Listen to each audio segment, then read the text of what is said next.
Hi friends, மாயா சீனு சீரியலை பற்றி தான் நம்ம இந்த வீடியோக்குள்ளே பார்க்க போகிறோம். வாங்க நம்ம வீடியோக்குள்ளே போகலாம். மாயாவும் கதிரும் நேராக புவனேஸ்வரோட வீட்டுக்கு வராங்க. அப்போ கதிர் பார்த்தோம்னா, நீ புவனேஸ்வரிட்ட பேச்சு கொடுத்துட்டீரு, நான் வீடு ஃபுல்லாக தனா இருக்காளான்னு தேடிடுது அப்படின்னு சொல்லும்போது உடனே அவங்க மாயாவும் சரி அப்படிங்கிறாங்க. அப்போ கதிர் யாருக்கும் தெரியாமல் புவனேஸ்வரோட வீட்டுக்குள்ளே போயிருந்தாங்க. போயிட்டு அவங்க ஒவ்வொரு ரூமாக தேடிட்டு இருக்கிறாங்க. இங்கே பார்த்தோம்னா மாயா புவனேஸ்வரிட்ட கேட்டுட்டு இருக்கிறாங்க, இங்கே பாரு தனா அங்கே தானே வந்திருக்கிறா அப்படிங்கும்போது, என்னது தனா அங்கே வந்திருக்கிறாளா, அவனும் இங்கே வரல அப்படின்னு சொல்லி புவனேஸ்வரி கோபத்தோட பேசவும், நீ விளையாடிட்டு இருக்காத, தனா காணலை, அவன் இங்கே தான் வந்தா, அதனால உண்மையை சொல்லிடு அப்படின்னு சொல்லும் போது, நீ வேணா எங்கனால தேடி பார்த்துக்கோ, தனா அங்கே கிடையாது அப்படிங்கிறாங்க. அப்போ கதிர் எல்லா பக்கமும் தேடிட்டு வந்துருந்தாங்க. மாயா அங்கே தனா இல்லை அப்படிங்கிறாங்க. ஓஹோ, நீயும் தான் வந்திருக்கிறியா, வீடு ஃபுல்லாக தேடிக்கிட்டு இருந்தியா அப்படின்னு புவனேஸ்வரி கோபத்தோட கேட்டுட்டு இருக்கிறாங்க. இங்கே பாருங்க, தேவையில்லாமல் என் வீட்டில் இந்த மாதிரிலாம் சோதனை போட்டுட்டு இருக்கிறது எனக்கு சுத்தமாக பிடிக்கல, ஒழுங்கு மரியாதை இங்கேருந்து போயிருங்க அப்படிங்கும்போது, அப்போ மாயா சொல்கிறாங்க, தனாவை காணலை, அதனால நான் சொல்கிறத கேளு, தனாவை நீ மறைச்சு வச்சிருந்தேன்னா உண்மையை சொல்லிடு அப்படிங்கவும், சரி கார்த்திக் இருக்கிறானா அப்படின்னு சொல்லி கேட்கும்போது, அப்போ கதிர் சொல்கிறாங்க கார்த்திக் காணலை அப்படிங்கிறாங்க. உடனே மாயாவுக்கு கார்த்தி மூலம் சந்தேகம் வந்துடுது. அப்போ புவனேஸ்வரிட்டு திரும்பவும் சொல்லிட்டு போகிறாங்க, உனக்கு உண்மை தெரிஞ்சிச்சுன்னா ஒழுங்கு மரியாதை சொல்லிடு, ஆனால் தனாக்கு மட்டும் ஏதாவது ஆபத்து வந்துன்னு வச்சுக்கோங்க, அதுக்கப்புறமா என்னோட இன்னொரு முகத்தை நீ பார்க்க வேண்டியது இருக்கும் அப்படின்னு சொல்லிட்டு மாயா அங்கேருந்து திட்டிக்கிட்டு 2 பேரும் கிளம்புறாங்க. அடுத்து பார்த்தோம்னா புவனேஸ்வரி பசுபதிட்ட கேட்குறாங்க, கார்த்தி எங்கள் வீட்டில் இல்லையா அப்படிங்கும்போது பசுபதி கார்த்தியோட ரூமில் போய் பார்க்குறாங்க, கார்த்தியை காணலையே அப்படிங்கிறாங்க. சரி ஃபோன் பண்ணி பாரு அப்படிங்கவும் ஃபோன் பண்ணி பார்க்குறாங்க, ஆனால் கார்த்தி ஃபோனே எடுக்கலை. இதை பார்த்ததுமே புவனேஸ்வரிக்கு சந்தேகம் வந்துருச்சுது, இந்த கார்த்தி தான் ஏதோ செய்திருக்கிறான் போலுக்கு, ஏன் உன் பையன் இந்த மாதிரிலாம் இருக்கிறான் அப்படின்னு சொல்லிட்டு அவங்க கோவத்தோட திட்டிக்கிட்டு இருக்கிறாங்க. சரி வா நம்ம போய் பண்ண வீட்டில் போய் பார்த்துட்டு வரலாம் கார்த்தி அப்படின்னு சொல்லிட்டு புவனேஸ்வரியும் பசுபதியும் அங்கேருந்து கிளம்புறாங்க. அடுத்து எங்கே பார்த்தோம்னா கார்த்தி தனா கிட்ட பேசிட்டு இருக்கிறாங்க. இப்போ தனா சொல்கிறாங்க, கார்த்தி சார் இதுக்கு மேலே நம்ம இந்த மாதிரிக்கு பேசுகிறத நிறுத்திடலாம், சொல்ல போனாக்கி நான் எதுக்கு தெரியுமா வந்தேன், நீங்கள் எனக்கு ஃபோன் கொடுத்தீங்களா, அது உங்கள்கிட்ட கொடுத்துட்டு போகிறதுக்காக தான் வந்தேன் அப்படின்னு சொல்லிட்டு இருக்கும்போதே பார்த்தோம்னா தனா அப்படியே கீழே அப்படி விழுந்துருந்தாங்க. இதை பார்த்ததுமே கார்த்தி அதிர்ச்சி அடைகிறாங்க. எப்படி இருந்தாலும் சரிதான், அவள் தூங்கிட்டாளா அது போகிற அப்படின்னு சொல்லிட்டு தனாவை தூக்கிட்டு போய் அவங்க ரூமில் போய் படுக்க வைக்கிறாங்க. அப்படி படுக்க வச்சுட்டு இருக்கும்போது கதவு தட்டுற சத்தம் கேட்குது. உடனே ஐயோ யார் இந்த நேரத்தில் அப்படின்னு சொல்லிட்டு கார்த்தி பார்த்தோம்னா அவங்க தனா இருக்கிற ரூம் கதவை பூட்டிட்டு இங்கே டோரை திறக்கிறாங்க. சிவராமன் தான் நின்றுட்டு இருக்கிறாங்க.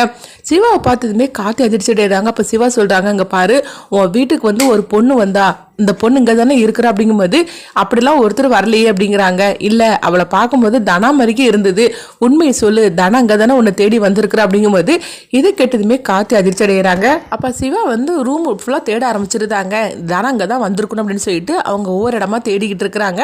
அப்போ தனா இருக்கிற அந்த ரூமுக்குள்ளே மட்டும் அவங்க போகாமல் இருக்கிறாங்க. அப்போ கார்த்திகிட்ட சொல்கிறாங்க, இங்கே பாரு ஒழுங்கு மரியாதை சொல்லிடு, தனா இங்கே தான் வந்திருக்கிறான்னு நினைக்கிறேன், அதனால உண்மையை சொல்லிடு அப்படிங்கும்போது, நீங்கள் தானே எல்லா இடமும் தேடுனீங்க, அப்புறமா என்ன அப்படின்னு கார்த்தி ரொம்ப நல்லவங்க போல அவங்க பேச ஆரம்பிச்சதவும், அப்போ சிவா சொல்கிறாங்க, இப்போ நான் போகிறேன், ஆனால் தனா மட்டும் வீட்டுக்கு வரலன்னா திரும்பவும் வருவேன் அப்படின்னு சொல்லிட்டு சிவா அங்கேருந்து கிளம்பி போயிருந்தாங்க.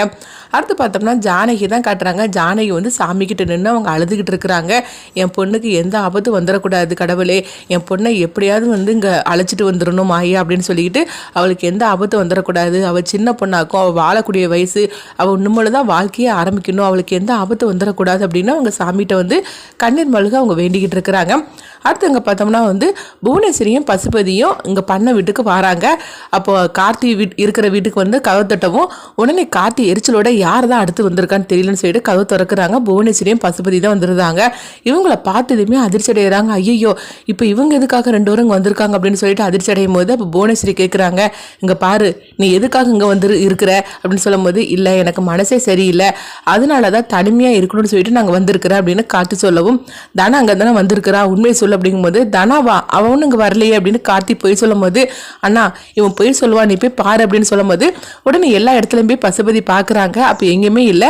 அப்போ தனா இருக்கிற ரூமுக்கும் பசுபதி பார்க்குறாங்க. பார்த்தோம்னா அங்கே தனாவை காணல. பசுபதியும் புவனேஸ்வரியும் கதவு தட்டும் போது கார்த்தி தனாவை கட்டிலுக்கீழே மறைச்சு வச்சிருந்தாங்க. அதனால அந்த ரூமுக்கு பசுபதி பார்க்கும்போது அங்கே தனாவை காணலை. உடனே கார்த்தி சந்தோஷப்பட ஆரம்பிச்சிருந்தாங்க. நான் தான் அவளை மறைச்சு வச்சுட்டோம்ல அப்படின்னு அப்படின்னு சொல்லிட்டு அவங்க சந்தோஷப்பட்டுட்டு இருக்கும்போது அப்போ புவனேஸ்வரி வந்து சொல்லிட்டு இருக்கிறாங்க, அங்கே பாரு கார்த்தி, நீ தேவையில்லாமல் தனா விஷயத்தில் விளையாடிட்டு இருக்காது, எங்களுக்கு தெரியாமல். தனாவுக்கு மட்டும் ஏதாவது பிரச்சனை வந்துச்சுன்னா கண்டிப்பாக அவங்க நம்மளை சும்மா விட மாட்டாங்க, அதனால நீ உண்மையை சொல்லு அப்படிங்கும்போது அத்தை என்னை நம்புங்க தனாவை நான் பார்க்கவே இல்லை அப்படின்னு கார்த்தி சொல்லவும் அதை நம்பிட்டு புவனேஸ்வரியும் அவங்க பசுபதி அங்கேருந்து கிளம்பி போயிருந்தாங்க. உடனே கார்த்தி நினைக்கிறாங்க, சை எவ்வளோ இடைஞ்சல் வந்துட்டு இருக்குப்பா நம்மளுக்கு அப்படின்னு சொல்லிக்கிட்டு அடுத்து பார்த்தோம்னா தனாவை வந்து அவங்க கட்டில் படுக்க வைக்கிறாங்க. படுக்க வச்சதுமே உன்னை பாரு, இப்போ நான் நாசம் பண்ண போகிறேன் பாரு அப்படின்னு சொல்லிட்டு அவங்க பக்கத்தில் நெருங்கி வர மாதிரி காட்டுறாங்க.